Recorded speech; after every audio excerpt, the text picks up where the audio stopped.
Hillary Clinton is in a historic position, and on November 8th, she could very well be our first Madam President. But beneath that milestone lies a serious absence of women in elected office. Because when it comes to women rising to the highest offices in the land, the U.S. has long lagged behind the rest of the world. To see this in action, let's take a peek at Congress. All the way back in 1917, Jeannette Rankin became the first woman to serve in the U.S. House of Representatives. And 1 century later, the number of women in Congress has climbed from 1 all the way to 104, but that's still only 19%. Consider this.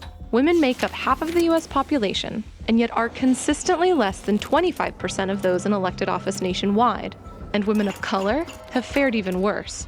Right now, minority women only make up 6% of Congress, despite being 20% of the U.S. population. Going back to congressional women as a whole, if we compare the percentage of their representation to every other country on the planet, the United States comes in at 96, tucked right between Cyprus and Kyrgyzstan. But what difference does gender really make? Well, studies show that women tend to prioritize policy differently than men. Just look at the 103rd Congress. For a bunch of different reasons, the number of women winning seats in '92 had doubled. The result? Newer added funding for women's health initiatives, the Violence Against Women Act, and an assault weapons ban. Digging a little deeper, we see these are the result of how women voted on key legislation. Democratic women voted differently than Democratic men, and the Republican side is even more dramatic.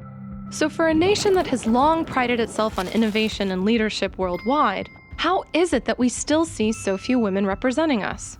Well, aside from not being legally allowed to vote in most states until 1920, there's a gatekeeper challenge. The people who groom future candidates and decide who does and doesn't run are still mostly guys. Women also still take on a greater share of childcare and housework, which limits our career advancement in many fields, politics among them. And compared to men, we still get more attention from the media about our looks, personality, and marital status. All pretty big barriers when it comes to seeking public office. And yet, several studies have found that when women run, they win, and at about the same rate as men.